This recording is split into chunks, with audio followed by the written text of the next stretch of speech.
I was right on the cusp of making the NHL. And I remember, like, I was going to make it for sure. I was on my second year of my NHL deal with Boston, and Sean Thornton had just signed in Florida. There was a fourth line right wing spot open. I'd been killing it in Providence for the last 3 years. I was like, nobody's going to take this spot from me. If they do, they're going to get demolished, you know?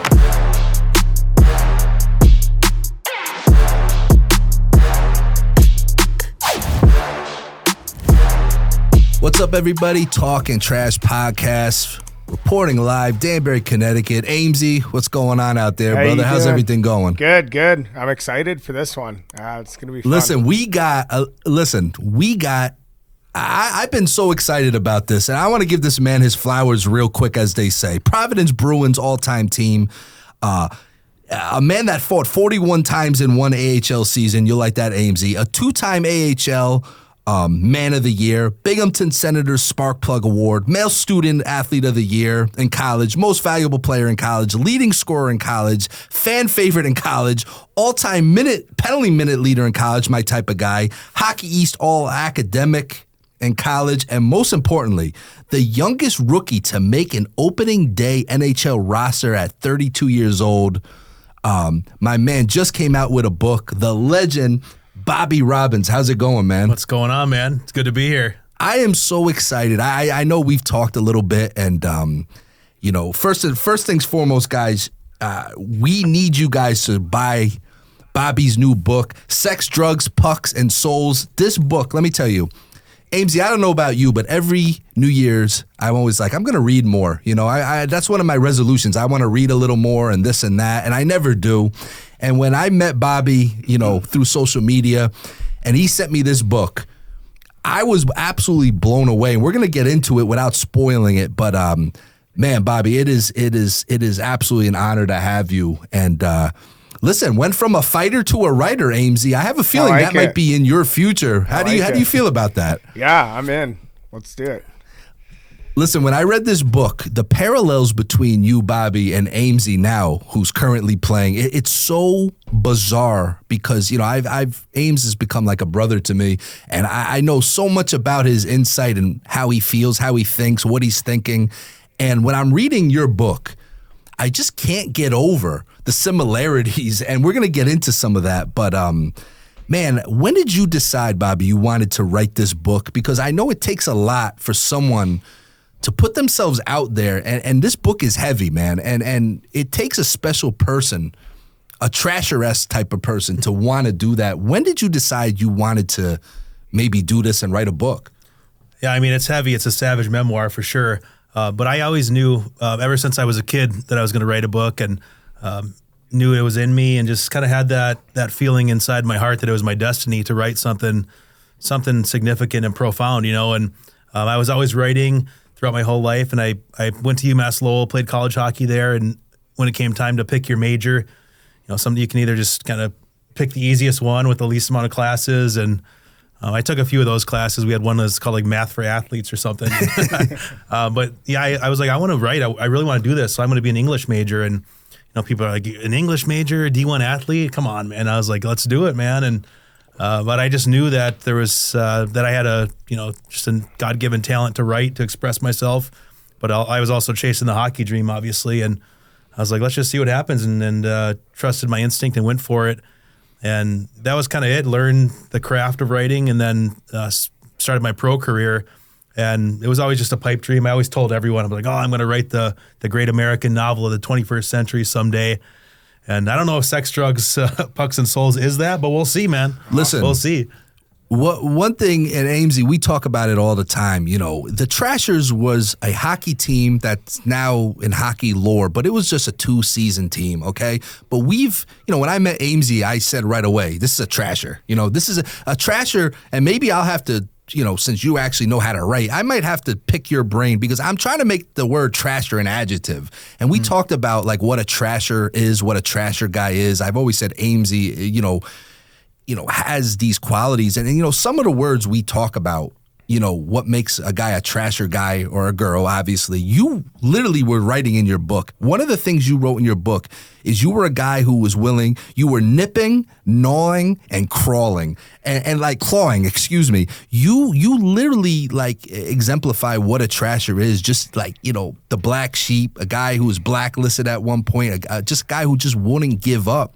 So I read, the story resonated so much with me. And I know I was talking to you before we started recording. I was telling Ames, the story is unreal. And honestly, guys, this isn't just a hockey book. This is a life book. We talk to Ames all the time about following his dream. He hasn't given up. Like we talked about, made it to the East Coast League. Nobody would have thought that was possible a year or two ago. And he's clawing, man. And we'll get a little bit into the parallels and similarities, but what does it take, like, inside of you, like, where did that fight come from, you think? Was it as a youth? Because, as a youth, you were born and raised in Wisconsin. Yep. You had a lot of hardships where you're from. You dealt with a lot of racism, obviously. And I feel like as a youth, a lot of that stuff sticks with you forever. What was it like growing up, in Wisconsin, and kind of how you got into hockey? Yeah, nipping, gnawing, and clawing. I love that. And that's the mentality I think that you have to have. And for Ames, too, I know he has that mentality. It's like we were never the best player on the ice. We weren't the guy that was going to score 50 goals, but you could rack up 50 penalty minutes in a game, if you brought it. And that's what nipping and gnawing and clawing means. Like, what are you willing to do to get there? And you do whatever it takes. And yeah, for me, I grew up in northern Wisconsin. At chapter 1 in the beginning gets into it of just growing up as the only person of color in my town of northern Wisconsin, white community, a logging town. And my mom ended up there. She's Filipino, so she moved over when she was maybe 19 or 20 to the Philippines, to the Northwoods, and met my dad, who's a big Irish-German guy. And they created me, this a freak, man, a big Filipino, scary-looking brown dude. Irish-German too, man. You're a hybrid. You got all... Yeah, right. That's a mix, man. That's tough. That's just got tough written all over it, man. Toughness for sure. And the Filipino has that fighting spirit, and I always had that, and had to have that to be successful. Just being the different kid, and whether it was a healthy mentality or not, I set a goal early on. I was like, I'm gonna make it all the way, man. And maybe I was trying to prove my self-worth, and but that was always in me, that nipping, gnawing, clawing mentality. And so that started as a young kid, and that's how I was able to see success early on. And hockey was just, maybe I wasn't the best guy on the team, but I was going to be the hardest working guy, and I was going to be competing every time I was on the ice, practice or a game. And that just followed me throughout my career, and it kept getting me to the next level. I try and mentor young hockey players and help people in their hockey journey. And one of them is like, whether you're the best guy, the worst guy, or somewhere in the middle of the pack, take little steps every single day to get better. What are 10 little things you can do every day? They add up over 6 months. And then as long as you can make that jump to the next level, then you start over. All right, maybe I'm the worst guy on the team. I'm going to start nipping, gnawing, and clawing. And it took me all the way to the NHL, man. So. Well, listen, me and Ames, again, brother to me. I've watched him grow in 2 years, basically, and we have the same mentality. We talk about it all the time. I feel like the generation below us, and people, our fans are going to say, we talk about this every episode, but the mental weakness of a lot of these young guys today and girls, because they want it now. You know what I mean? Right. And you said something in the book that I say to all the boxers at my boxing gym about, you just got to show up every day. Right. If you show up, when I read that, I'm like, you know what? He's 100% right. And Amesy, I know you feel the same way. When you just show up, destiny is it can't be denied. Would you think that's the same thing, Amesy? I know for you show up every single day, every single game. It's not always fun, it's not always glamorous, but if you just keep showing up, it's going to happen for you. Yeah, I think consistency is key. Bobby obviously showed what belief matched with that consistency and hard work can do, and it's just cool to see someone like him or someone like you, Bobby, and do what you did, and being able to share that story, especially with the younger generation and the kids that are coming up and stuff. I think that's very important because two of the most important factors. I believe anybody can do anything, and I'm sure you believe the same thing. And if as long as you have that faith in yourself and you match it with that hard work and consistency. I mean, you're a great example of that. So it's really awesome to see. Yeah, I believe that too, man. I believe in big goals, and obviously the hockey dream was a big goal. This book was a big goal. I have big dreams for it, and then, but it's like when you don't have it, that's what faith is. That's what belief is. You're believing that you have attained that goal, and faith is the substance of things hoped for, the evidence of things not seen. So you don't see it yet. You don't have it. You hope for it. But actually, what that is made out of is faith and the belief, and I believe that. I believe if you go all in and give it everything you have, and strive for something. I believe it for myself. I believe it for you guys and everybody. I think it's impossible to fail, and so that's having that kind of confidence, and that's I didn't get there overnight. It took me a long time to build that faith within myself and that belief, but I really believe it's true. No, I agree. And, me and Amesy, same thing, stuff we do. Ames said something once earlier pod is we're dream chasing. You know what I mean? Right. We know we can make something of what we're doing here, this platform. And it's bigger than just the normal stuff you see. I mean, guys like you, people like you deserve that recognition. This is a real story. And guys, I'm going to keep plugging this. You guys, and we're going to put the link in the description. You got to go on Bobby's website, Sex, Drugs, Pucks, and Souls. I'm going to keep plugging it in the middle of all this because I'm telling you, this is more than hockey. This is life. It's psychology. And again, you talked about your faith, which we're going to get to at the end, but let's be real and authentic. It took a long time to really where you are now. I mean, you went through a lot of struggles. We all have. Amesy has. I have. That's why, guys like us, we're authentic. It's what you see is what you get. I mean, you went through a lot of stuff. And guys, again, we're not going to spoil the book. You got to read what you've overcome. It's more than just simply, hey, I found my faith. It was overnight. I don't want to do a disservice to you. Like, can you talk about some of the struggles, like even early on, we all seem to have addictive personalities. You know what I mean? Right. Like, I'm an obsessive guy. Same. Like, when I want something, and Ames is the same thing, we're going to run through a wall for it. And sometimes when you have that obsessive personality, addictive personality, it could take you down some tough roads, which you went through a lot of different types of addictions almost. You know what I mean? Yeah. For you, it seemed to start with pornography, honestly. And then, you talk about it in the book. I mean, how young were you when you found that first magazine? I remember reading it. Yeah. I mean, it was young, maybe 10, 11, 12 years old. And that's a crazy scene. Maybe I'll read that scene if you want me to do that. Yeah, absolutely. Amesy, and I know I got to get Amesy the book because, it kind of all happened so fast. Getting you here is listen, Amesy, I don't know about you, but when was your first porno magazine? Did you have a little stash somewhere? I remember we got into my buddy's dad's. We found this box in the closet, and I remember we dug this box up. Yeah, it was a box of nudie magazines, and it became a big hit in the neighborhood. We used to go. These kids. Buddy's dad would take off. You'd hear the car start, and all the boys would show up at the front door. Like, all right, let's go, bro. Listen, let's be real. How easy do the kids have it today? They just literally go on their smartphones. They don't know what it's like to try to find scrambled porn. Dusty boxes. Yeah, I mean, let's be real here. You don't got to get someone to go to 7-Eleven and buy you the magazine. You just at your fingertips. Yeah, it's crazy, and I think that correlates with what we were talking about, and just like I feel like the biggest issue you have in the next generation is just like the mental. Just everybody gets things so easy, and it's just at your fingertips, and it's just everything's so stimulating, and it makes it hard to have the self control and what it takes to really grind it out. No, absolutely, do big man. Things, it's Well, I mean, I've taken. I mean, this book is I made a lot of statements in this book, obviously, and I kind of drew a line in the sand and been like, I'm going to lay my soul on display because of some things that I want to share with the world, and some things I want to believe in, that I believe in and want to share.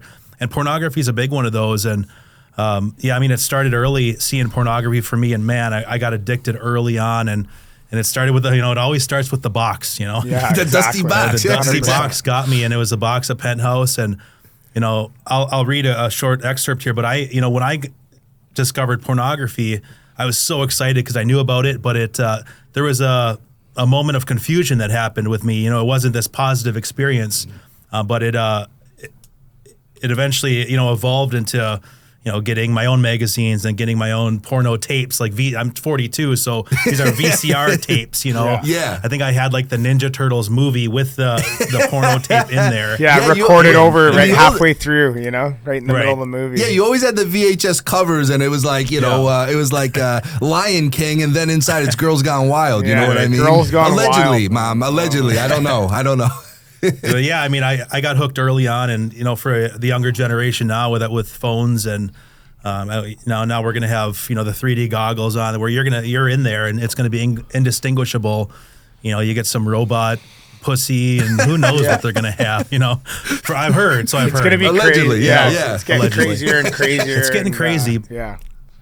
But the reality is, I mean, that's damaging, especially to young men. It was damaging to me, and you know, I'm married now and have kids of my own, and you know, I don't watch porn anymore. That's the best thing. It's been 6 years, and that's the best thing that's ever happened to me and my relationship and my marriage. And I get very in depth into this book about talking about just the damage that pornography caused and just straying sexually, you know. Yeah. And so this is, I mean, it's sex, drugs, pucks, and souls. Those four categories, and it gets deep into sexuality and into my experiences, and ultimately it's about a young man searching for redemption. Yeah.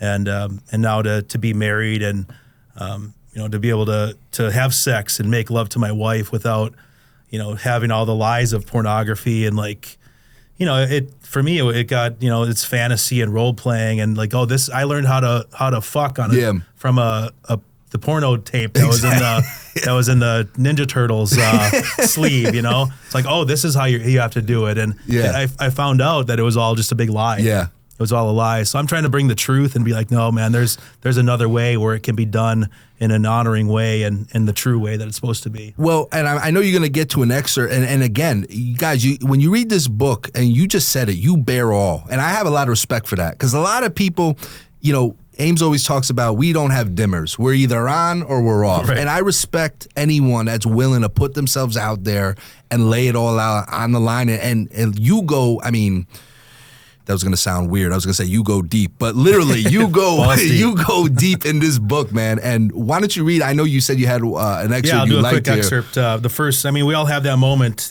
What are the big moments in our lives, like losing your virginity and getting your first car, the first time you saw pornography when you opened that dusty box. And so here's my experience with pornography. And this is as, you know, a young boy, 10, 11, 12 years old.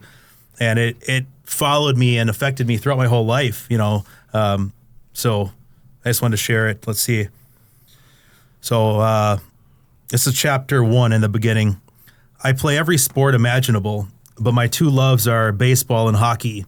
Hockey all winter and baseball all summer. It's summer now, baseball season with that sun shining high in the sky. I alternate between pitching and playing catcher, hitting home runs over the left field fence, spitting sunflower seeds in the dusty dugout, pouches of big league chew and blowing bubbles the size of my head. Then it happens. A boy on my baseball team invites me over to his house, tells me his dad has porno magazines. I know about porno already and its existence, but I've never seen it before. I'm ready for this. I already feel that magnetic pull toward girls, one in particular, Josie Blinkleton, with her neon yellow spandex. She makes me feel a certain way. I know I want more of that. He takes me down to his basement. There are boxes everywhere. He pulls one out from under the table and opens the top. I see the stack of magazines in there, beautiful women on the covers. He hands me a penthouse. It opens to the centerfold. There's a black woman living in the open magazine with thick makeup and curly hair. I look into her face, her eyes shrouded in heavy eyeliner. I slowly scan down her body to her heaving breasts and big black nipples. My eyes are just about as big as those enormous areolas. I keep scanning down and everything turns still and silent. I can hear my heart beating in my chest. My eyes move toward her stomach and belly button. I know that just below is the spot that matters, where the sex happens. I continue to scan down in slow motion till I behold my first vagina in all its glory. The excitement dissipates quickly, gets sucked out of the basement through the sump pump. I don't know what I'm looking at. It's black and pink and thick and shaven. The sides of the labia are large like great flapping wings. My brain doesn't know how to process these meat curtains, this roast beef au jus. Oh my God. I only know my own genitals and their shape in the mirror, how they hang there like chandeliers.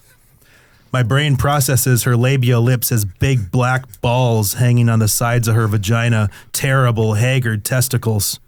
Something happens as I stare in horror at that vortex, a fracture of confusion in my brain. A seed gets planted that will continue to germinate and grow into a tree of sickness and dysfunction over decades. I hide that confusion deep down into the gray matter folds of my brain where no one can see it. Maybe someday those shames will get rattled free and exposed for the world to see. So that's the type of glimpse, man. Wow. I'm telling That's you, amazing Ames, writing, that's by the like way. that's Very descriptive. dude, man. it's descriptive, bro. That's chapter 1, by the Yeah. way. Okay, that's like the first few pages. Wow. And I wanted to ask you, you know, it's funny because knock on wood, I've thankfully haven't dealt with certain types of addiction, whether it be drugs or drinking. I don't drink, I don't do drugs, I don't smoke. Thankfully, I've never succumbed to that. But what addiction do you think, you know, like you said, you started addicted to porn 10, 11 years old. At what point is that a gateway to some of these other things you got addicted to? You know what I mean? Because I know chew was a big thing in your life. Yeah. You know what I mean? Chew, you know, weed, drinking, women. I mean, I feel like you got the bug early with one addiction, and it kind of is it like a gateway? And I'm speaking out of ignorance because I don't know. With certain, I'm addicted. Ames knows I'm addicted to like C4 energy drinks, but other than that, I don't really have too many addictions like that. But do you feel like your addictive personality, that, you know, it started early and it was a gateway to other things? I think so, and I touch on that in the books, you know, where chemicals are kind of a way to keep things covered. I think I say in there, and yeah, I think, you know, early on there was some traumatic moments. That moment there was an abuse moment that I get into in the book, and Yep. I think for me, it was looking to cover shame. I had shame, you know, as a young boy. I had shame, sexual shame, and just shame about identity. Like, who am I? Why do I look different than everybody?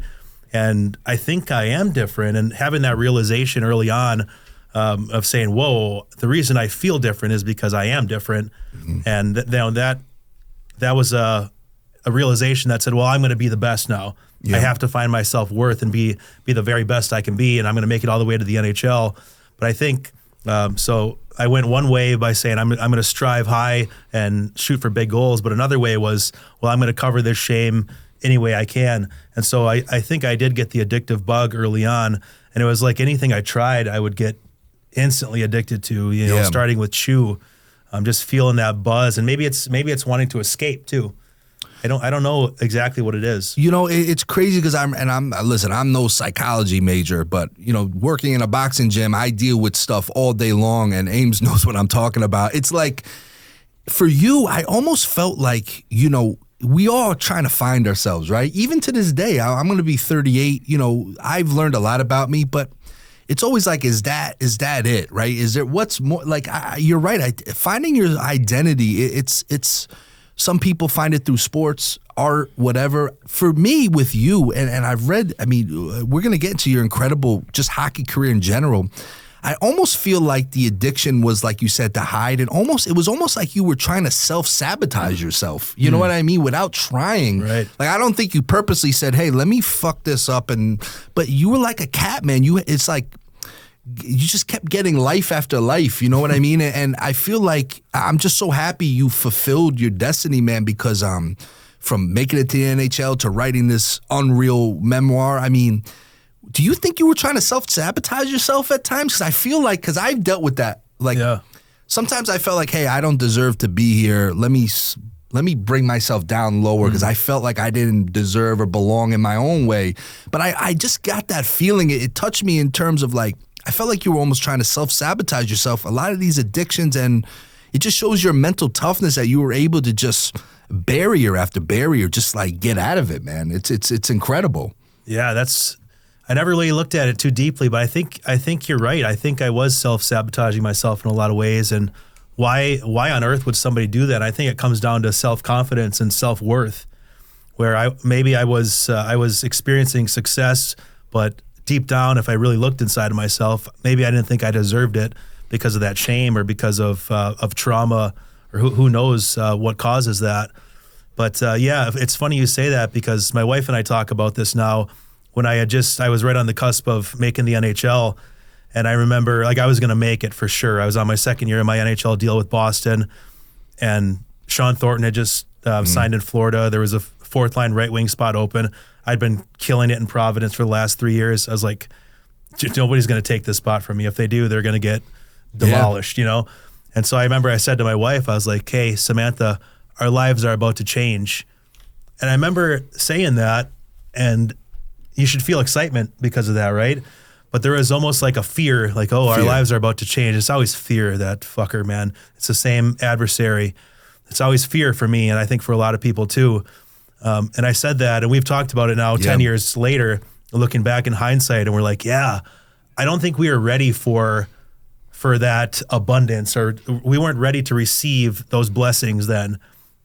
And so now, 10 years later, with this book coming out, we've said it again and looked into each other's eyes and we're like, our lives are about to change, and we're like, we're ready now for this. Awesome. You know, and Amesy, I wanted to ask you, because I mean, you're doing it currently. I mean, I again, guys, you got to get this book, and if you're a fan of Diamond Hands, you're gonna be like, oh my God, it's like reading about Diamond Hands. Your guys' journey, there's so many parallels, but fear is a main topic that comes out a lot in this book. And I got to tell you, man, you called yourself out multiple times a pussy. You know, there was times where you're like, I'm a pussy. I'm afraid to fight.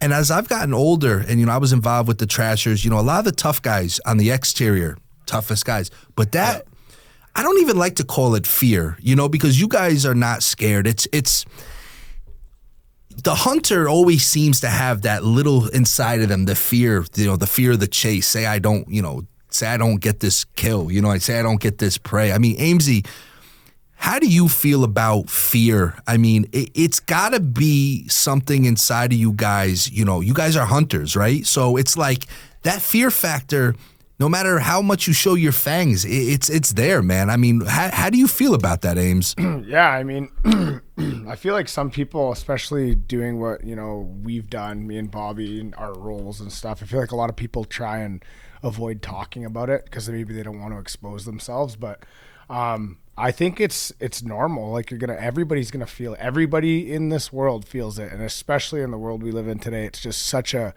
so much stuff to have that, you know, to fear, and so much stuff to worry about. But I find like if you can, you know, I mean, there's something about it for myself. I think that's why I like to fight, is just the overcoming of it is the part that, you know, like I don't like feeling that feeling, and I don't like, I definitely, you know, I talk about it all the time. I definitely, you know, feel that, and I don't, you know, I'll talk about it. I'm not going to say I never get scared, because I do.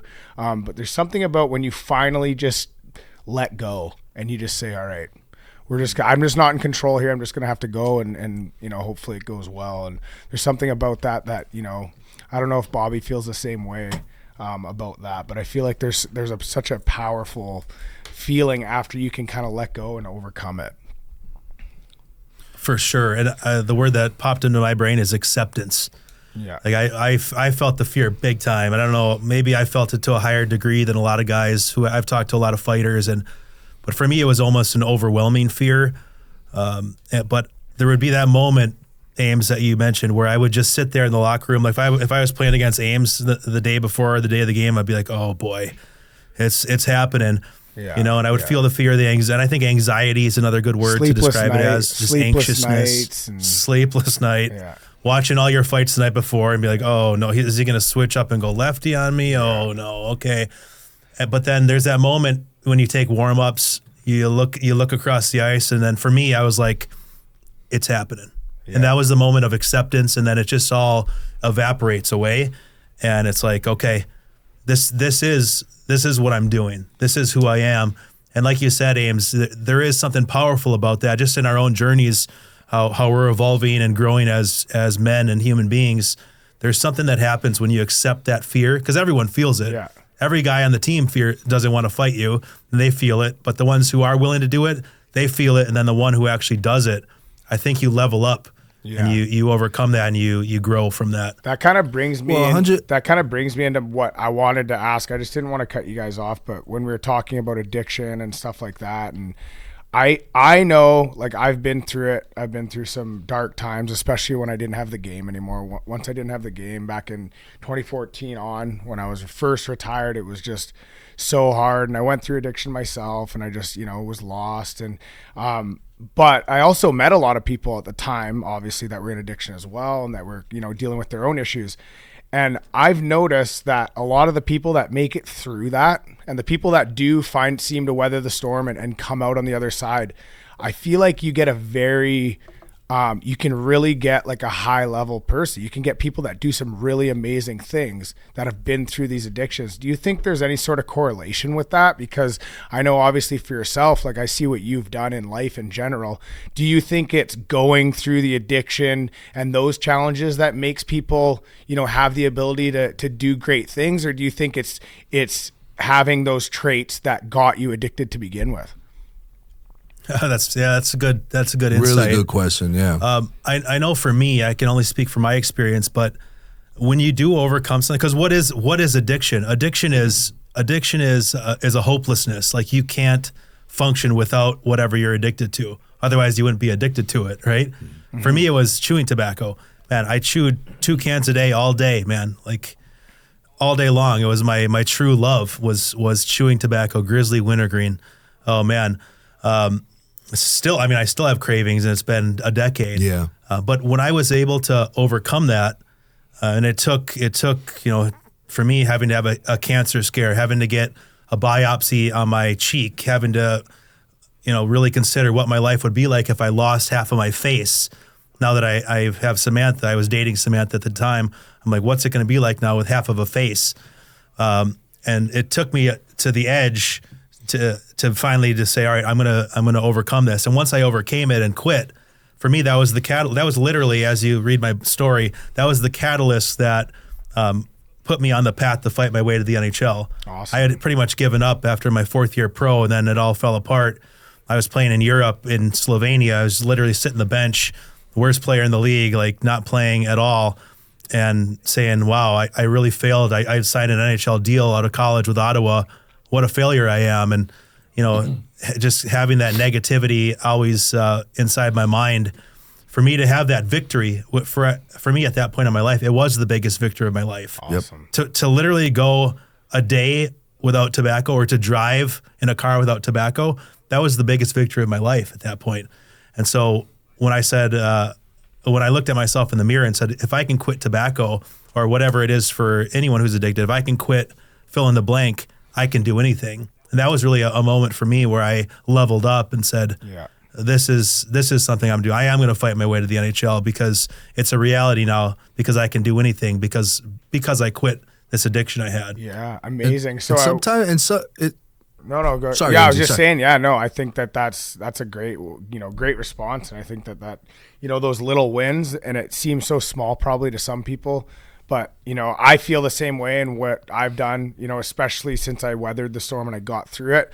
Because after I got through the darkest times of my addiction, I was like, man, if I can come out of that and where I was, and the people who knew me then are really the only people who know how deep I was, but because I haven't totally gone too deep into it, I haven't shared it. I plan on sharing it one day because I think it'll help people. But coming out of it was the one thing that empowered me. And that's why I wanted to ask that, because I felt like for me, it was just something where when I got through it, I was like, I can literally do anything. And I'll look right in somebody's eyes and tell them what I'm going to do. And it probably sounds so crazy to so many people, but I believe it, because I guarantee you those same people, if I told them I was going to come out of addiction and get my shit together, they wouldn't have believed it then either, So I think that those small wins are massive, massive wins. Right. Ames, you're so right, man. It's small wins, whether you're battling some sort of addiction or just battling anything. I mean, I got a client in my boxing gym that's started really overweight. And just like Ames, just to one day decide I'm going to go to the gym. It just takes that one step into the gym, and now he's lost a lot of weight, God bless. And it's these little wins that you say add up. And again, I think getting back real quick to the whole fear thing, I think it's fight or flight, right? Everybody in the world feels that fear. And I want to read a quote, Ames, from page 43 in Bobby's book, man. And it just reminded me of you as well, because you've taught me about this. And on page 43, Bobby writes, real fighting, bare knuckles, bone on bone, shows you who you really are. No room for anything but truth and certainty when throwing bones at an opponent and getting bones thrown back at you. The only things present are lightning fast, twitching reactions of muscles and tendons. They begin as electrical impulses of sparks from somewhere deep inside of you. Their only reason for existing is to keep you alive. Wow. To me, that resonated with me, man. Like, you either have it or you don't, man. And I think we all have it, but only some guys are willing to get that from deep in their soul, man. And Ames, you're one of those guys. Bobby's one of those guys. And take sports out of it. In life is tough in general.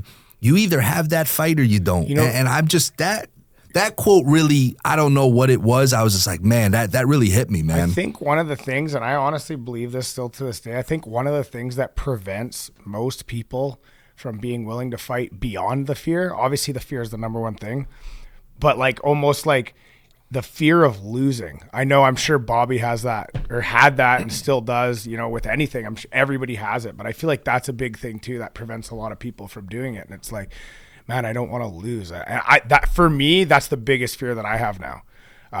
Especially now, I feel like everybody expects me to win every fight, and it's like I put this pressure on myself, and I'm scared to lose. I'm scared to lose. It's not because I'm scared to get hurt. It's just like my ego. It's my ego just saying like you have to win every fight or else you're gonna look bad, or I think that's another big thing. I don't know. What do you think, Bobby?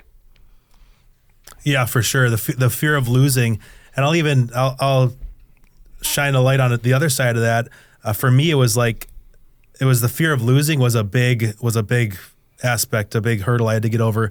But then there was also the fear of winning and the fear of success for me. And I don't know if it goes back to just self-confidence and self-worth, but it's like it's so easy, I think, especially for men, to just be it right in the middle, lukewarm, not hot, not cold, just, find that comfort zone. And so I love and respect guys who are putting it out there, like you guys, who are like, like you're going for it. You might not like it, but I'm going for it, and how you say you'll look a guy in the eye and tell him your goals, and they might laugh at you and not believe you and think you're an idiot. I felt that so many times. I felt that in my hockey career. I felt that with this book. But that's what it comes down to, that faith and belief within yourself. And, I'll tell somebody what my goals are for this book.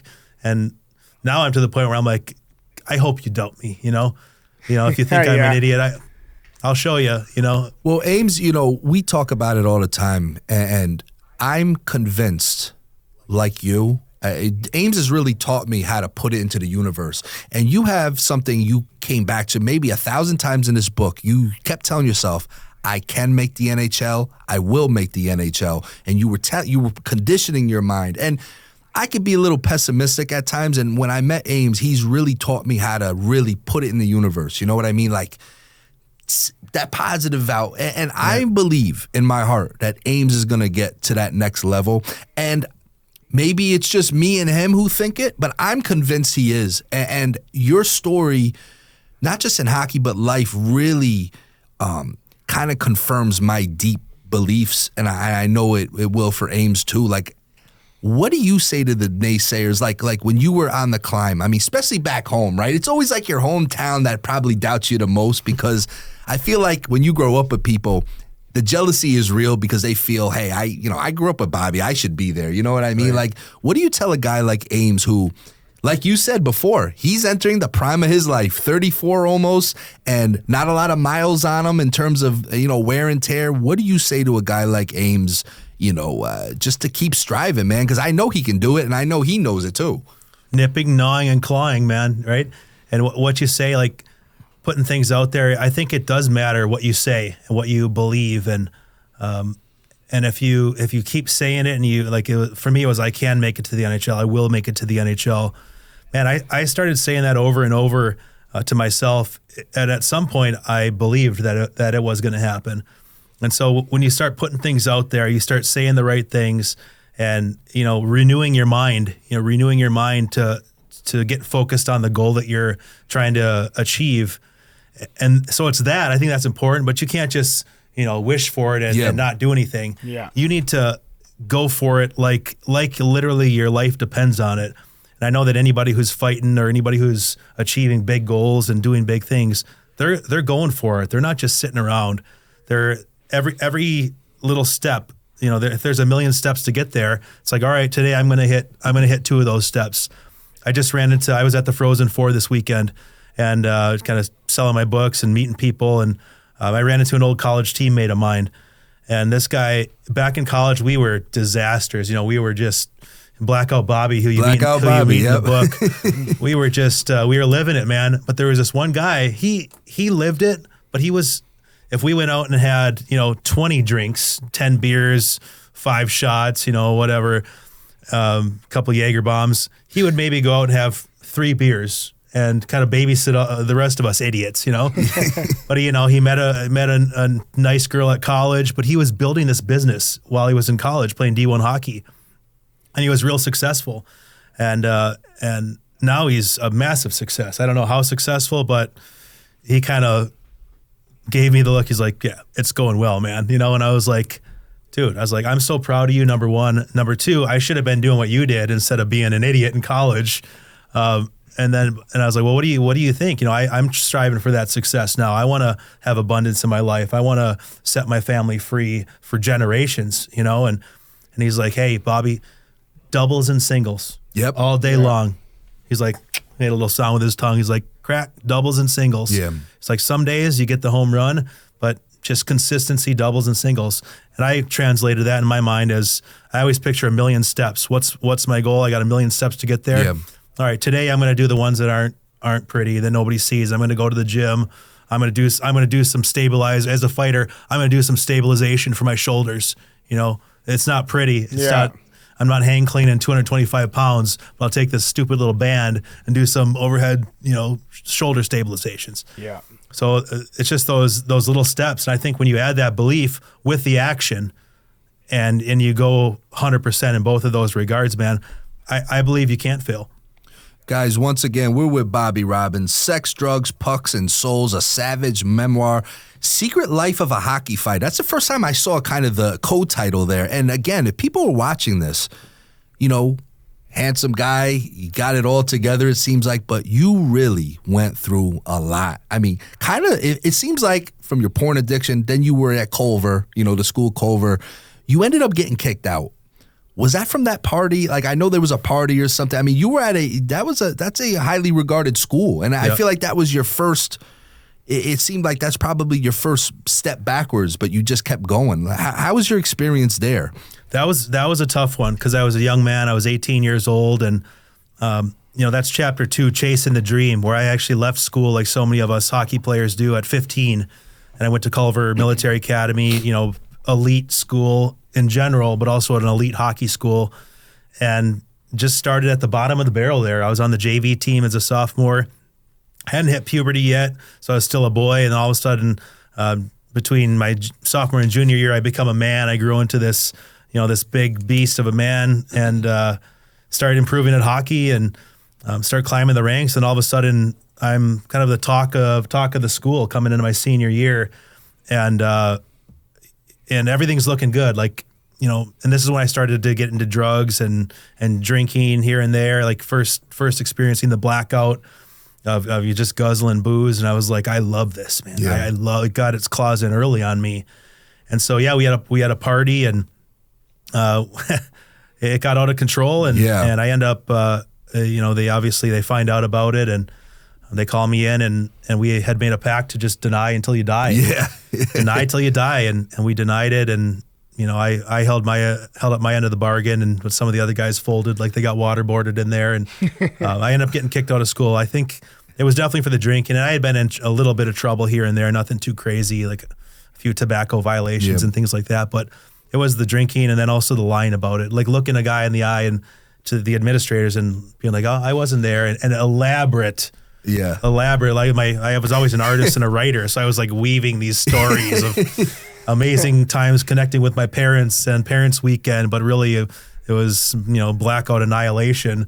But yeah, I got kicked out, and for my senior year, come back to Peshtigo, Wisconsin, Peshtigo High School, where I grew up, and really felt like a failure. Like I felt like a failure and felt like I let everyone down. And now I had gone on a visit to Madison to the Wisconsin Badgers the summer before, and now I got that mark on me. I was blacklisted as, I think you quoted it, blacklisted as the failure, as the fuck up, the druggie, the one that got kicked out, the one they've given up on. And somehow, within my heart, there was still just a little bit of belief in there that I could still do it. And I think weight training for me really was that. We started training hard every day, and but somehow I was able to not be destroyed by that, and then to finish out that year and then make a junior team. Well, listen, I mean, first of all, Bobby obviously Ames is a stand-up guy. He didn't rat on anybody, and he's still, that's how it works, man. Someone's going to always do it. But, I deal with so many kids at the boxing gym, and I know from my own personal life, it's so tough as a young man when you get in trouble. Like you said, that feeling of being branded as a failure, a fuck-up, whatever it is. It's so many guys just decide at an early age, well, that's it for me. I'm done. Right. And again, you kept fighting, you make it to the USHL, okay? Tri-City Storm. That's the highest level of junior hockey in the States. Then you get to UMass Lowell. I mean, how did that feel? Because again, you talk about small wins. That's a big win right there to get accepted there.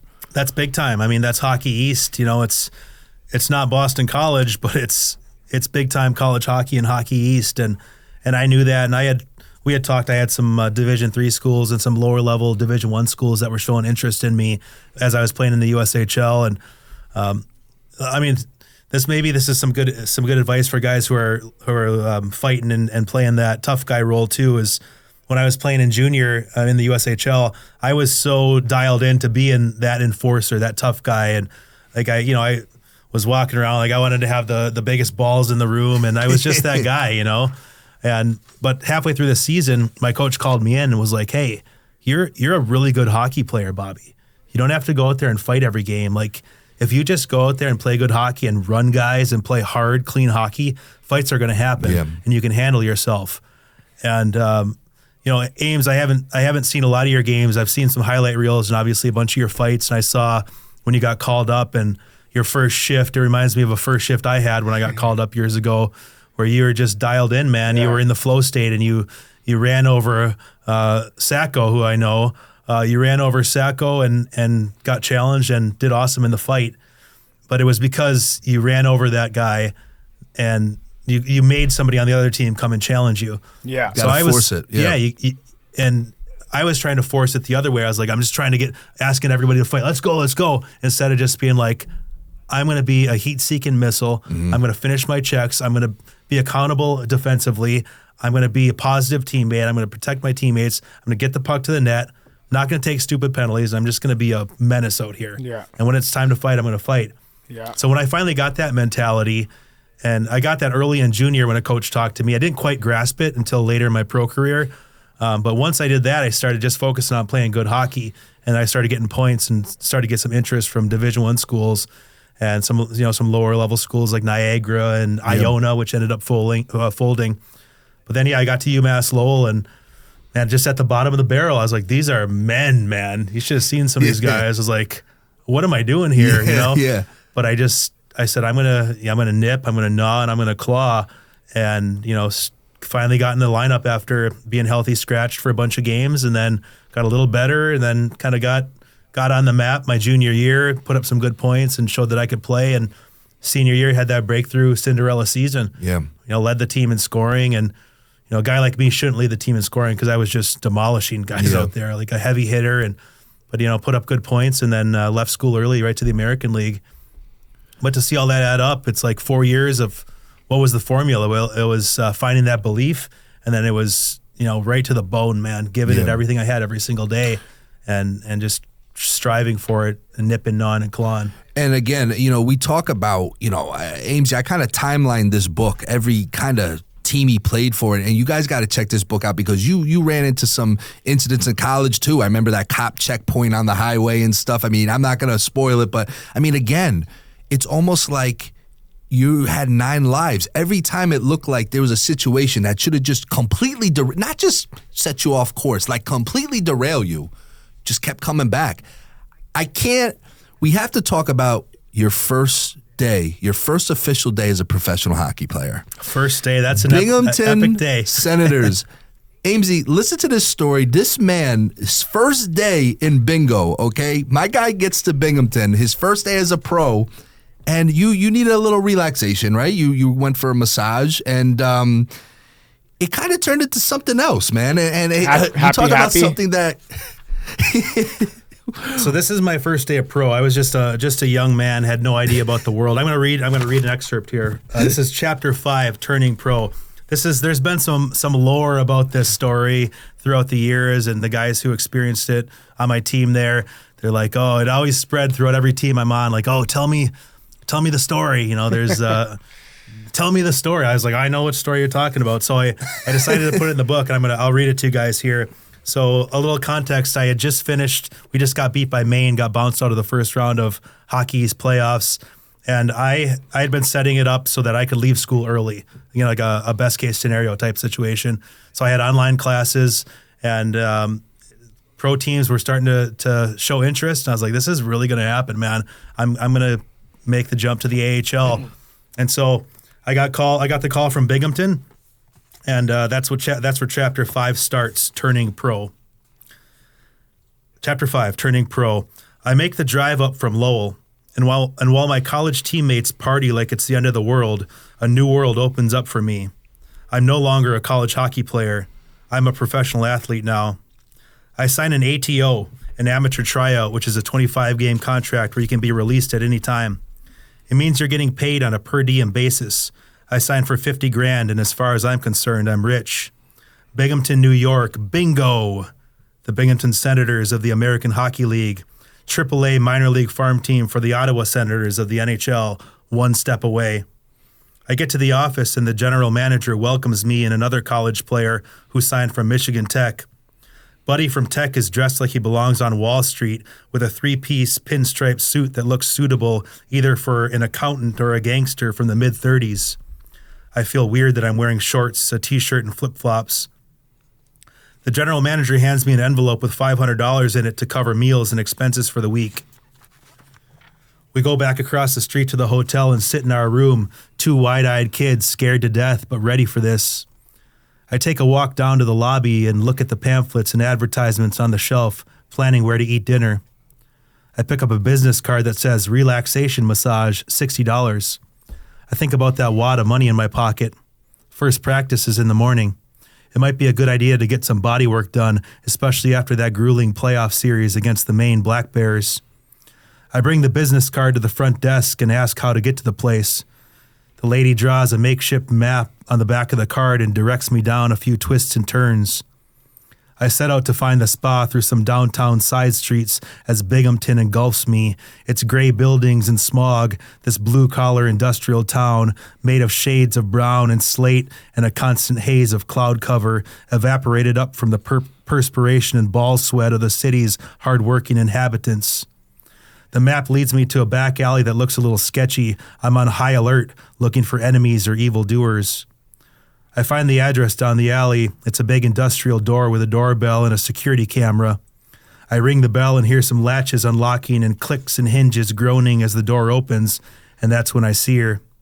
A little piece of me falls in love. Standing there is the cutest little blonde girl in a white spa overcoat, skinny and petite with pouty lips and eyes that bore holes right into my heart. I sense those fireworks forming instantly. We can't hold back our smiles. She leads me and brings me inside to the front desk. The reception lady is a big, round Spanish grandmother, and she explains the different options. I decide on the Swedish massage for an hour. Okay, follow me, she says. She leads me upstairs, and we walk past a couple of cute girls all smiling at me. I feel so much confidence knowing I'm a pro hockey player now. I finally made it. But I can't believe my luck. Here are all these hot girls, and I'm going to get massaged by this haggard-looking old lady, this Spanish granny with sandpaper hands and fingers like prunes. I'm rattled. She leads me to the room. Stacy will be right with you, she says. Yes! Who is Stacy, I wonder? Please let her be hot. take all my clothes off and lie down on the bed in the middle of the room and take a deep breath, inhaling the scents of exotic oils and herbs. The door opens and my heart skips a beat. It's her, the girl who answered the door.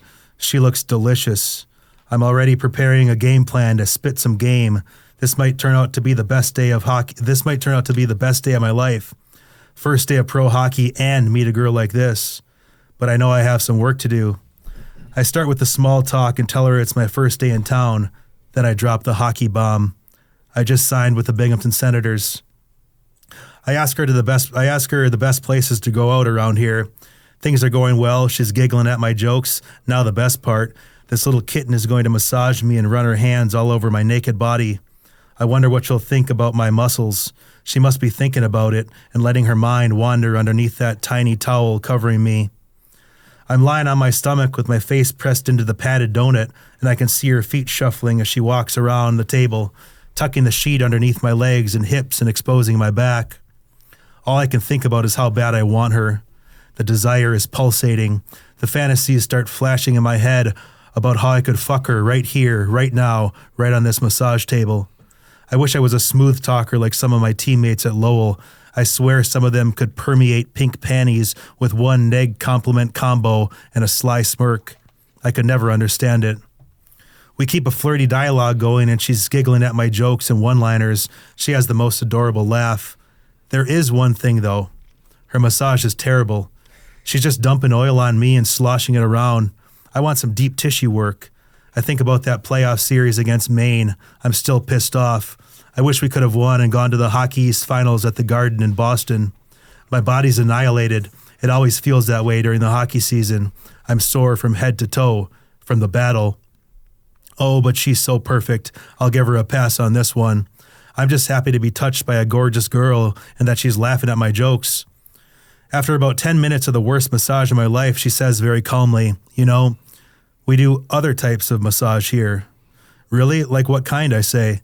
I'm curious to hear my other options, hopefully deep tissue or sport massage. She seems cautious and pauses for a moment, and then the words roll off her lips like sweet honey. "We do lingerie massage." There's an awkward pause. I know I have to say something, anything. My voice cracks as I respond, "Oh, and what exactly is that?"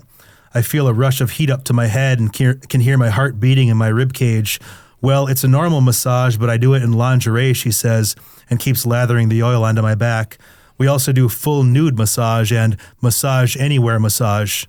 It finally clicks. I can't believe what's happening. I thought the rub and tug was a myth, a jackalope or something, a yeti in the mist. I can't believe they actually exist. I can't believe that I'm actually in one. This is happening. I think for a moment and see these erotic images in my brain. I think there might be a possibility that I can actually put my penis inside of her right here, right now on this massage table. What a story it would be. My head's pumping with blood and I feel the nerves and jitters and anxiety, but mostly I feel the fear of what will happen if I go limp like all the other times. What a failure. I push the fear aside because I want this so bad. I'm a pro hockey player now. It's time to be a man. I try to say it as calmly and coolly as possible. Let's go with the full nude and massage anywhere massage combo. "Okay, that's going to be an extra $100, she says. Now I'm fired up. This is really happening, like a kid in a candy store. "You have to pay now before the special massage," she says. "Now? Okay." I get up wrapped in a towel and walk to the corner of the room where my pants are hanging from a hook. I reach in the pocket and grab the envelope with the $500 in it and take out a crisp $100 bill. As I turn to hand it to her, she's already undressing and she's a glistening smoke show. She removes her bra and her tiny breasts fall before my face. She unties her pants and lets them drop down to her ankles. She's wearing white knee-high socks and white cotton panties. For some reason, I say, "Actually, keep those on for now. I like that." I smile at her and she smiles back.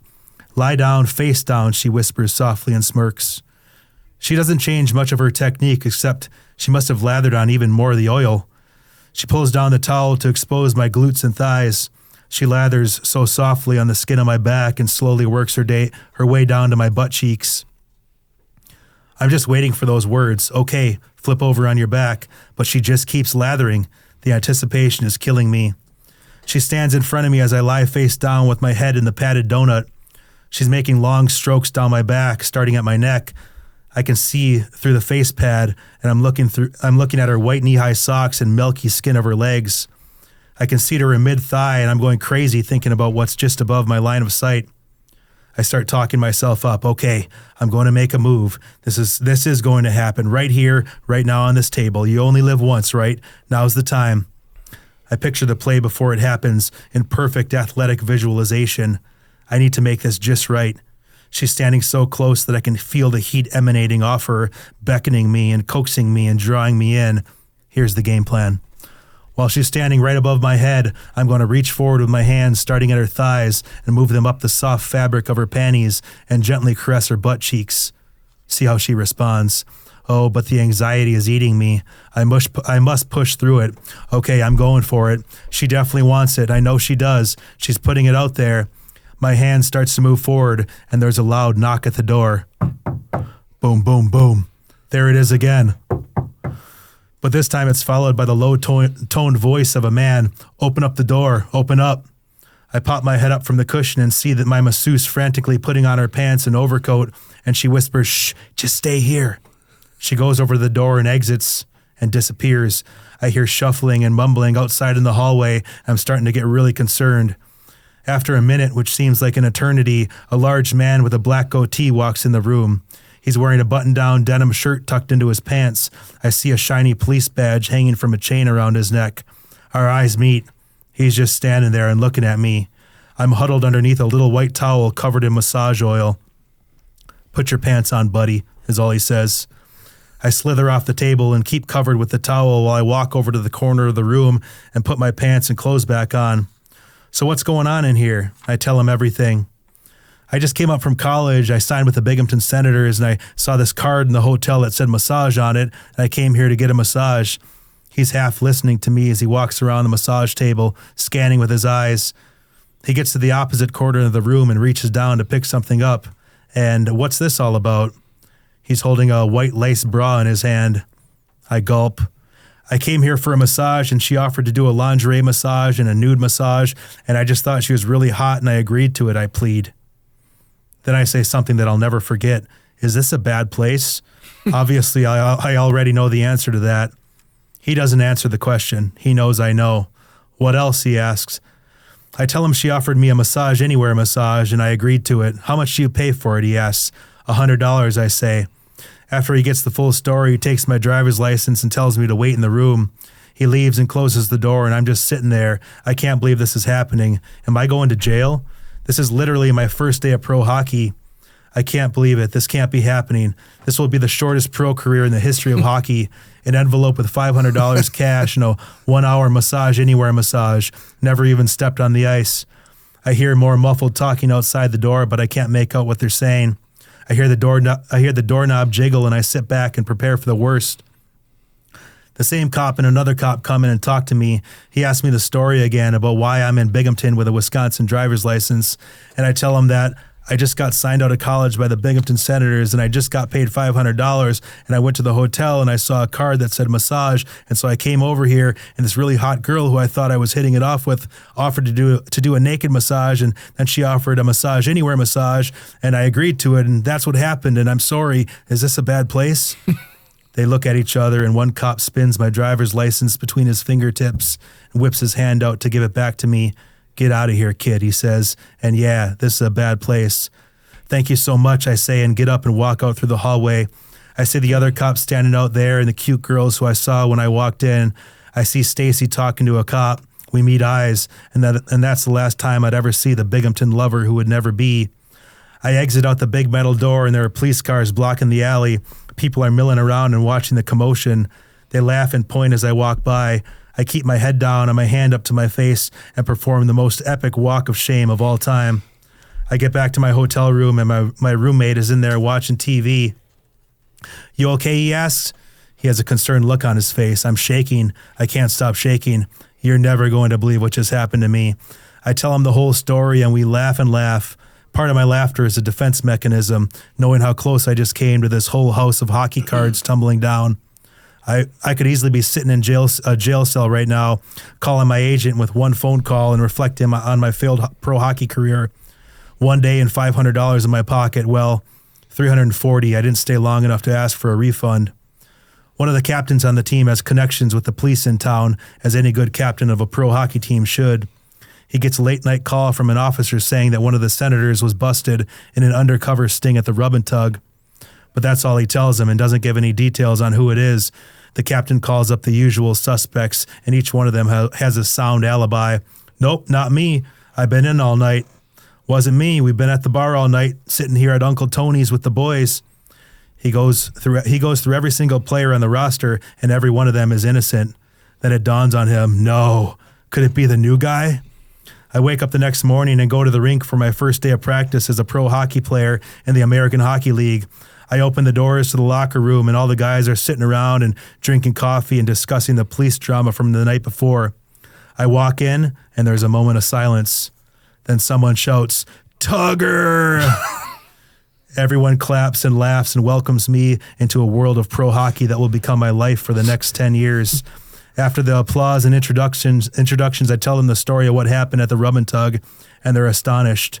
From that moment on, I'm a legend. Wow. Sorry that was so long. I didn't know it was going to be that long. It was great. I love it. It's worth it, man. I mean, listen, your first day, could you imagine, Amesy, how would your heart sink your first day as a pro, you know, American League at that, and you go and there's like a sting operation at the you're trying to get a massage, you see a girl, we know Bobby, he can't help it, he's a ladies man, and look what happens, man, a sting operation. I wasn't innocent. You had no. The thing is, I thought it was a myth. Yeah, you kind of got sucked in there, like it wasn't your fault, you know, like when you're in there and I can see how that happened, you know. I feel it. I feel for you. That is. I mean, could you imagine again? Another thing that should have totally derailed him. That would have been the most epic first day as a pro ever. Getting busted in a sting operation at the massage parlor, man. Absolutely crazy. Real quick, man. You had a teammate in Binghamton that literally had a pet wolf, like a real wolf, a wolf. Wolf. Arctic tundra wolf. Where do you get Amesy, is that a Canadian thing, Amesy? Can you get wolves or something? Like, where do you get wolves? You got to ask McKittrick that question. I'm sure he's got a couple wolves floating around somewhere. So he had a wolf, who was a team? Forgive me, who was a teammate again? Fitzy, Chance Fitzpatrick. I don't want to get him in trouble, but yeah, he had allegedly he had an Arctic tundra wolf that was 11 months old and 115 pounds. Oh my god. That got across the border saying it was like a Malamute. So he would feed it big raw steaks. Oh, my God. And that was crazy. This is my first year of pro hockey. In the book, you describe how you had this fearless wolf in the beginning, and he would literally, the wolf, Amesy, would have Bobby's head in his jaw. Like just playing with him, like knowing the wolf is the alpha. So we cool. get into in the book. You read the book. How Bobby became the alpha of the house with a pet wolf. That is absolutely insane to have. Allegedly a pet wolf. Listen, man. As we go on to this book, you discover, and I feel like this is something that Amesy might like in time. You used to drink piss. Where did you start drinking piss? Why did you start drinking piss? And not only did you drink piss, you said you liked the way it tasted. Yep. Allegedly. Yeah. This was during my comeback after my fourth year pro. I had this big tobacco thing, overcame that, and I was like, I'm doing this. I'm fighting my way to the NHL, and I was watching, just fight videos, reading about fights, watching the UFC, and I had read an article about urine therapy, about UFC fighters who would drink their own piss in the mornings, that they would catch it midstream. You pee out a little bit of the toxins, and if you catch it midstream, allegedly, it has massive amounts of, there's something called urea. It's known as like a yellow gold, has growth hormone, has all these properties of like this super elixir, okay?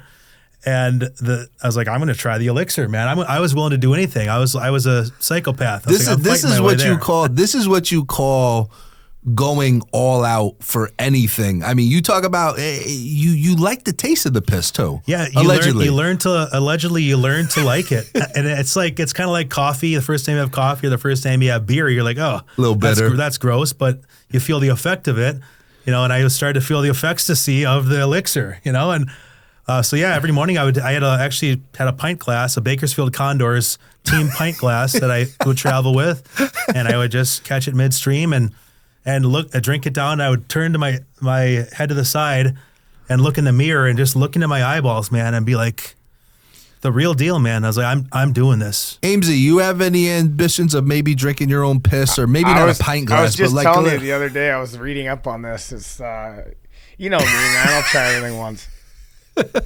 So we might have to get, this is 2024, man. We might have to get content of, not you pissing, but maybe drinking the piss if that comes to it. I'll save that one for... I trust Bobby's instincts. I'll save that one for my... If shit hits the fan, I got to go on OnlyFans. Well, listen, again, so many things to derail you, and again, we don't unfortunately have the time to get into everything. You guys got to get this book, Sex, Drugs, Pucks, and Souls. One of the things that was crazy in the East Coast Hockey League, playing for Elmira, I believe, the bus crash. Was that Elmira? That was Elmira. I mean, full-on bus crash, Amesy. While you're sleeping, I believe you were talking about. Do you want to touch a little bit on the bus crash and how that affected you almost mentally, too? I mean, it was... middle of the night, middle of nowhere, and again, something literally that should have derailed you, should have crushed you physically, mentally. I mean, it's just... when you read that, I mean, you kind of feel the panic, Ames. I don't know if you've ever been in a position like that. I mean, just like... watching your teammates kind of crumpled and I know the bus driver had to get airlifted out of there. What a crazy, like, how did you endure that? And like, how did you mentally, not a lot of people could get through that. I mean, and again, being the protector you're going there helping everyone else out. I mean, it's crazy to think about that. That was a traumatic moment for sure. My second year pro, and I'll just read this paragraph. I'm on a mixture of Tylenol PMs, Vicodin, Miller Lite, pepperoni pizza, and Grizzly Wintergreen when we smashed into a semi-trailer going 60 miles an hour.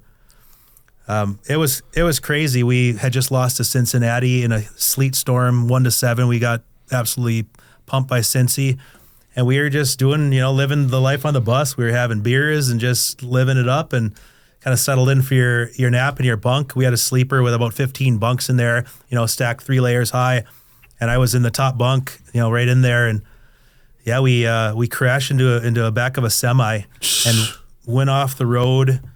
It was crazy, man. And that was a big moment in my life. It was obviously a traumatic moment, but it was a moment where I snapped into game time mode, being this protector, helping guys. And our bus driver was messed up, man. And the whole bus was crashed onto his body, and he was pinned in there, and he's screaming. And I was like, I was just in the flow state, getting pillows and water. Then I had this moment. I was like, if I'm a protector, why can't I do it on the ice? This was before I fought. I was crippled by fear of fighting. I was like, why can't I do it? And that was a moment where that was kind of my fuck it moment in life and in my hockey career, where I said, I'm done. Yeah, I'm done. And I just started drinking hard and doing drugs and pills and just living for that escape. But that was really the moment where I gave up all care. And that was the moment where I gave up on my NHL dream. Yeah. And I just started partying. And then the next year I went to Europe. So that was a big moment. But it was also a big moment for me spiritually, where I looked at my life. That was my first kind of life-threatening moment. Yeah. Where I was like, am I just meat and bone? Like, what is this? It's like I said, the 9 lives. That's what I kept reading, chapter after chapter. I mean, it gets better and better, this book. And I'm telling you, like, it's like, all right, it can't get any worse than this. And it gets worse than this. And it gets worse than this. And then, in the end, we see what you ultimately find that turns your whole life around. But it's like every chapter, Amesy, it gets worse and worse. And Europe and dealing with all that stuff, coming back. And then let's really get to you end up with the Providence Bruins, where I know, obviously you're here for a big fan thing. You were a fan favorite in Providence, and really this was where you got that break. And it really kind of culminates to when you have that exhibition against the home team, Boston Bruins. And you're out there, Amesy. He's here. He's with the American League. He's in Providence. They go into Boston Gardens, and you're starting scrums with Chara. And I know you said in the book Sean Thornton was like, hey, it's not that type of game, Robbins. You know what I mean? Yeah. But I got so much respect because you're like, hey, screw it. This is, eyes are on me, and you gotta get it when you can, man. What was that like that first time you played? The head team Boston, what was that like as you said in the book, you finally, like, these guys are just mortals. They're just like me. I'm here. Right. I fit in. What was that like? That was a crazy time. I mean, there's so many details surrounding it. I can't wait for that chapter. It's one of my favorite chapters. But yeah, we went out we had a big team party the night before. We had a weekend sweep.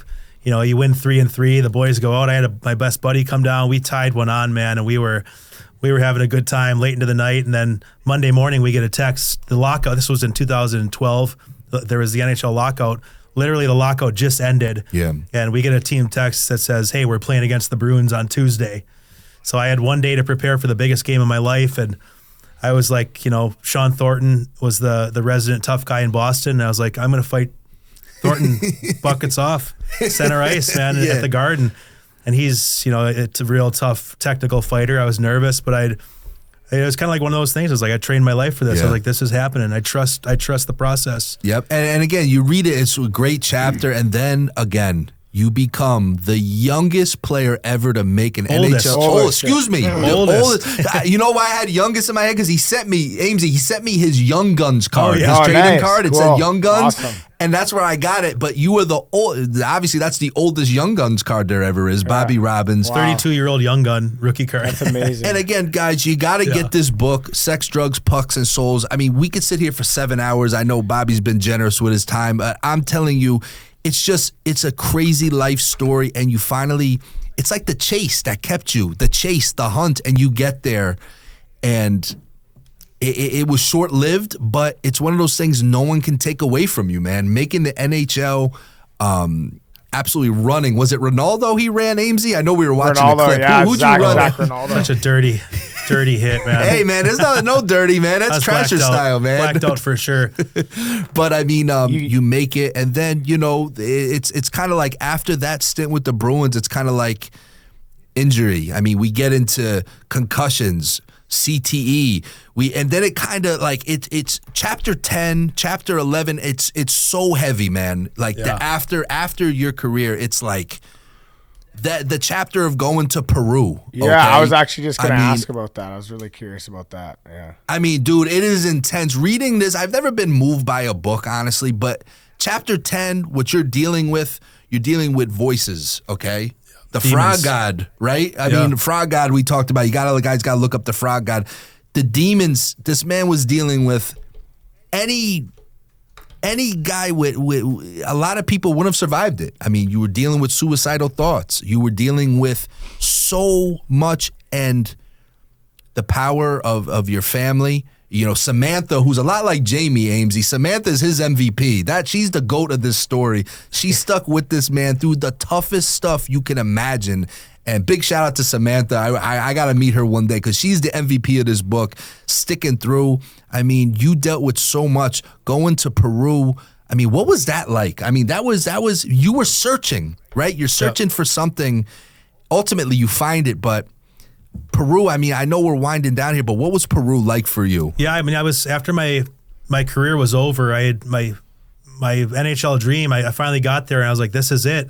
I had my whole identity wrapped up as the hockey fighter. And I know, Ames, you know how that is too, especially when the world's telling you, like, this is who you are. You're Diamond Hands, They were saying to me, like, this is who you are. You're the Savage. That was my nickname, Bobby Savage. And I was like, I had my identity so wrapped up in it, and I loved it, and I was good at what I did and had all my worth in that. And then when it got taken away, I quickly saw how I had no foundation at all. My house that I had built, my house of hockey cards, as I say, it crumbled pretty quickly, and that brought me right back to my old haunts of drugs and alcohol, and we talk about depression and suicidality and CTE, some big heavy topics, and I lived that. I was in that nightmare, and I think I did a good job of capturing that insanity. Well, listen, as a reader, as a reader, I felt anxious reading chapter 10. I mean, it really, truly moved me, man. And I'm not just blowing smoke up your ass. I'm telling you, I felt anxious, Ames, like reading this, what you were dealing with, kind of holed up in a hotel or your housing at the time. I mean, how you were able to get through that is amazing. You go to Peru, that's a whole thing in itself. And then you come back, go to Colorado. This man ends up in the middle of a mountain lost, okay? I mean, I thought it was like an action movie. I'm like, how is this guy going to get friggin' out of here? You know what I'm saying? Dude. And then, sorry, Ames. No, you go ahead, finish up. Sorry. No, and then, I mean, again, ultimately, and you're going to have to read it, you know, and you could say it if you want. We don't want to spoil it, but you found what I think we all look for, proof of God and this spirit, you know, your spirit. It's unbelievable how you were able to, and really ultimately, isn't that what got you through those 9 lives, all these things? It's just you finally put your trust into God, and He showed him, and he found you, man, and you found Him. Yeah, you talk about those 9 lives, and I say all through that story, I'm like, someone was looking out for me. Someone was looking out for me, and I was searching. I had been searching my whole life, and you know, for a long part of my life, I thought I was just meat and bone. I was like, I'm gonna live it up. I'm gonna get my nut, and I'm gonna die, and I'm gonna just, that's it. And as I started to get a little older and dig into things, I was like, I think I am a spiritual being. I think I'm on a spirit quest. And so that's what I talk about this I say that part of this story is my spirit quest. Find out who am I, where am I, why am I? And when I got my identity as a hockey player taken away, I started searching for that. Like that was the one thing that I wanted more than anything. I wanted to find out who I really was and what my purpose and meaning was. And so that led me into drugs and psychedelics and drinking ayahuasca and tripping on San Pedro, mescaline down with the shamans, like, and I think I captured it, man. I captured it, and dude, but I was searching, man. I was searching. It's hardcore. Yeah, Amesy, what were you saying? I'm sorry. Oh no, I was gonna ask about that. Like, I've actually done hundreds of plant medicine ceremonies. Like, maybe not hundreds, but probably 50 plant medicine ceremonies. I've worked with tons of different medicines.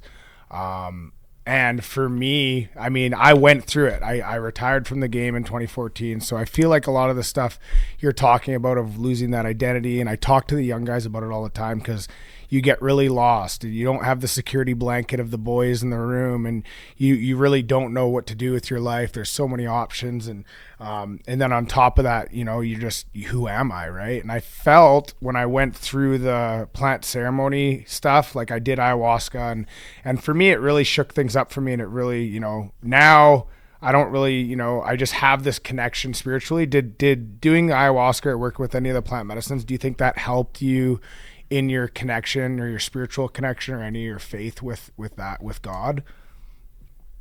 Yeah, I think it did. I mean, I had been using cannabis for a lot of years, ever since I was really a teenager, and it would always take me to a spiritual place. Like, it wasn't just about getting ripped or something. Like, I felt something. Mm-hmm. But then I went through a lot of years where I denied it, and you know, I wasn't interested in religion, and you know, didn't want to become Ned Flanders or things like that. But as I started seeking and realized, like, what is this? This is a crazy reality we're living. Like, what is this? You know? And so that led me to the jungle to try some of those ceremonies. And then, like you said, it kind of culminates out in Colorado, where I'm asking these big questions. And you know, the Bible actually says, Jesus says it. He says, "Seek and you will find, ask and you will receive, knock and the door will be opened unto you." So I was seeking for sure, and that's just my encouragement, is to seek and you will find. I mean, that's a guarantee. And so I was seeking, and I had an encounter with God out in Colorado, and He saved me, and He showed up, man. And for me, I'm so stubborn and such an asshole that I had rejected Him for so long that I needed to be on the verge of death on the side of a mountain, unable to claw out of the hole that I had dug myself, before I finally called out to Him, called upon the name of the Lord, and He showed up. And so I won my spirit quest, and this book, it serves as a guide, an unfiltered, no bullshit guide of how to win your spirit quest. Listen, this book, this isn't because you're here. I'm telling you, I would have done this whether you're here or not. This book right here, guys, all right? Bobby Robbins, Sex, Drugs, Pucks, and Souls, a Savage Memoir. I'm telling you, you got to get it. Where can they get the book, Bobby? Yeah, so you can only get it at bobbyrobbins.com. This is all us. Like, we started this business. We started a publishing company called Rotterdam Books.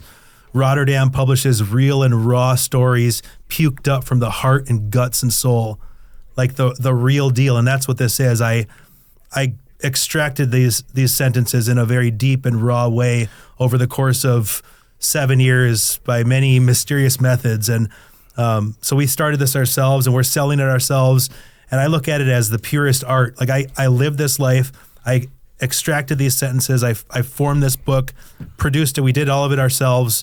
And I'm selling it directly to the reader myself. We package it and sell it to you. It's Trasher style, man. This is authentic. This man is part of the family, man. This guy right here, I'm telling you, if you read this book and you aren't moved by it, you don't have a soul, pun intended. I'm telling you, Ames, I'm going to send you one. Yeah, I know this kind of happened quick. This book right here, it's more than hockey. It's more. It's this. I cannot recommend this more. I'm 38 years old. This is almost 38. This is my favorite book I've ever read. Honestly, I'm not blowing smoke. I read it in 3 days. I was highlighting it like I'm back in college. I mean, this is a book that's going to stick with me. It will resonate with everyone. Doesn't matter where you're from, what your situation is. It really, if this can't motivate you and show that you can get out of any situation, then nothing, in my opinion, nothing can. I mean, Bobby, I am so proud of you, man. I mean, because it takes a lot. I know what it's like. Amesy does it. I do it. You do it. You are a trasher through and through. I mean, I'm telling you, it takes a lot to put yourself out there. And this is, as like you said, as raw as it gets. Right. I mean, for you to do it, I got nothing but respect, balls of steel, and I respect the hell out of it. You guys got to get it. We're going to put a link in the description. And when we end this thing, the last question I have for you, what was your favorite munchie snack? Well, my favorite munchie snack, hands down, it's whether it's munchie time or just any time, is sushi. Sushi? Yum. The texture of sushi, especially if it's a munchie, it's not even of this world. I wasn't expecting that. I was thinking chips or chocolate or something, but I'm a classy guy, you know. I like that. I miss Sushi, that's the one thing I miss cake. about being on the West Coast. I just felt like the sushi was really good in Vancouver. Good. I miss it. Last question. I'll leave you alone. You've been super generous with your time. Favorite fight or toughest fight you ever had? Favorite fight? I mean, the Adam McQuaid fight in Boston when the Providence Bruins played the Boston Bruins. Claude Julien came in, told us not to fight, looked at me, he's like, no fighting. This is a real game, tune-up game, but play it hard, play it real, but no fighting. I end up going toe-to-toe with Adam McQuaid, who's a savage himself, a warrior, and I snuck one in there and ended up winning the fight, and that was a turning point for my career, so that was an amazing experience, and I've gotten to talk to Adam afterwards, and he's a great guy, works with the young players in Providence, but that one will always take the cake, I think, for me. Absolutely, I couldn't agree more, man. Amesy, any last questions or anything, man? You two have to connect outside of this podcast because the parallels are so eerie. And when you read the book, Amesy, you'll see what I'm saying. But I think you know already. The parallels are so excited. Crazy. Yeah, I'm excited. And I really am, and it just I know we're gonna be sitting here and bringing you back one day when Amesy makes the NHL, and I know we're gonna be here. You remember that time we talked about it? I know it's gonna happen, man. So for sure. I mean, thank you, Bobby, and guys. Again, you guys have to get it. We're gonna put all the links in the description. I might personally buy one and we give it to a subscriber or a listener because this book needs to be read. And Bobby, thank you for your time, brother. Appreciate you. Brother. Thanks for coming, Bobby. Appreciate you. Thanks, man. Always a pleasure, Amesy. Guys, make sure you guys like, subscribe, follow Bobby. We're going to put all his social medias in the description, and we'll see you guys next time.